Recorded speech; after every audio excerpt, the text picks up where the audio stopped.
Welcome to Crypto Game, where people like you come to hear the truth about the current financial economy. In today's topic, we have American entrepreneur and business executive Michael Saylor giving his take on crypto coins being a commodity or a security and why it matters.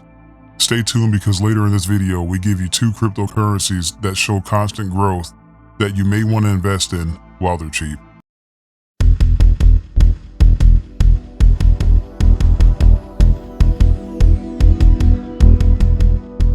In a recent interview, Michael Saylor discusses his thoughts on why he thinks Bitcoin is vulnerable due to the rest of the crypto industry. Why Bitcoin is at risk is due to the fact that the number of cryptocurrencies more than doubled from 2021 to 2022. The market was adding about 1,000 new cryptocurrencies every month. With Bitcoin being the world's first cryptocurrency, newer cryptocurrencies are more technologically advanced and offer much more efficient transactions. And the sooner that we clear out that leverage and the sooner that the world starts to distinguish between crypto tokens that are securities and then Bitcoin, which is a commodity, then the sooner the industry grows up and the asset class grows up. The reason Saylor is so gung-ho about the world being able to distinguish between commodities and securities is it determines the true value of each coin presented to the market. Commodity coins, such as Bitcoins, are regulated and less stringent. Investors are able to have faith in knowing that their cryptocurrency is legally regulated and protected by the US and other national governments. Securities, on the other hand, are not regulated and can be manipulated in favor of its creator. Next, Saylor touches on the topic of storing Bitcoin in a safe place after you've purchased it.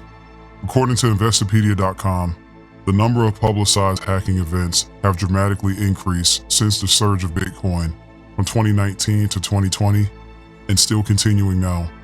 Many Bitcoin investors have watched as their tokens are stolen away from them with nothing they can do about it. Listen to what Saylor has to say and feels are secure ways of protecting your Bitcoin investments from being hacked or stolen.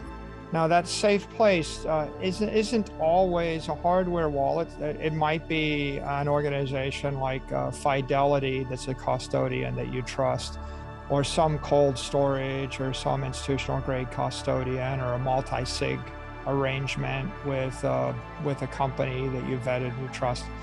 But leaving Bitcoin on an exchange has always been risky since Mt. Gox. This brings us to our bonus tip and what we recommend you should consider as an inexpensive crypto coin buy. One of the fastest growing crypto coins that show a solid upward trend at this moment is pundits.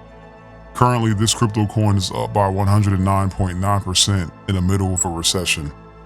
pundits consists of a selection of both hardware and software products that help facilitate blockchain payments in physical shops. Stay tuned for the next coin before the end of this video. Saylor now discusses how the FDIC, better known as the Federal Deposit Insurance Corporation banks, will entice you to store your Bitcoin at their bank, in return giving you loans at 0% interest, but the catch being only if you give them your Bitcoins. I transferred the Bitcoin to one of these wildcat crypto banks where they would say they give you a very, very cheap loan at a high loan to value, but the catch is you have to transfer your Bitcoin to them and then they loan it out to a third party. The challenge with that is that you take the counterparty risk with the bank. If the bank fails, then you lose your Bitcoin. And then you also take the counterparty risk with the counterparties of the bank that you don't know of.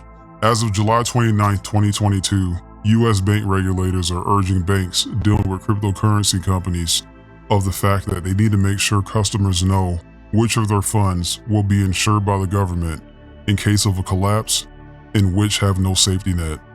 The FDIC recently expressed their concern on how consumers may be confused about how safe their crypto may be when mixing uninsured crypto products along with insured bank deposit products.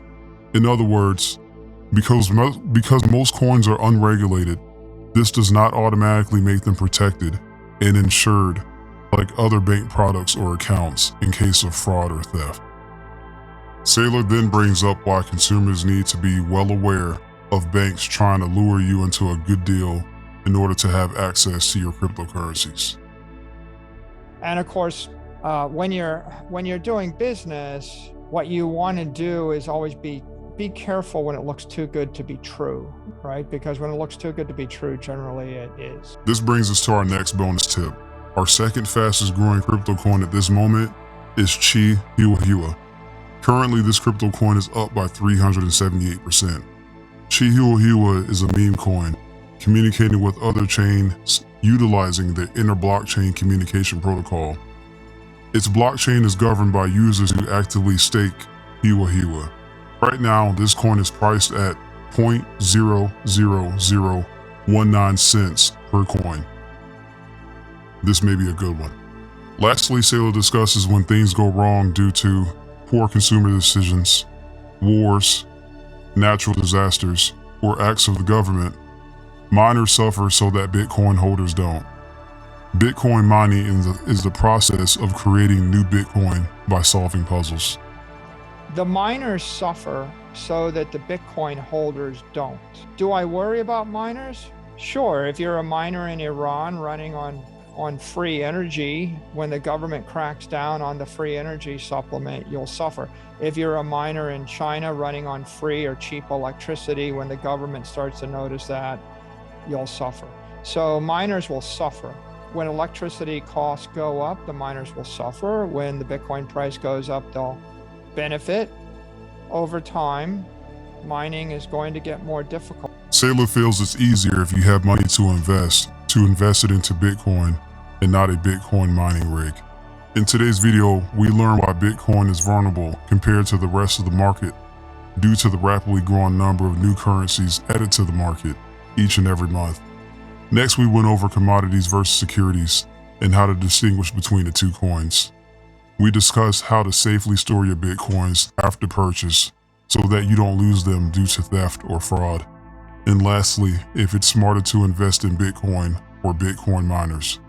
Subscribe to stay ahead of the current economy, as well as making better economical decisions for you and your future. We'll see you on the next episode.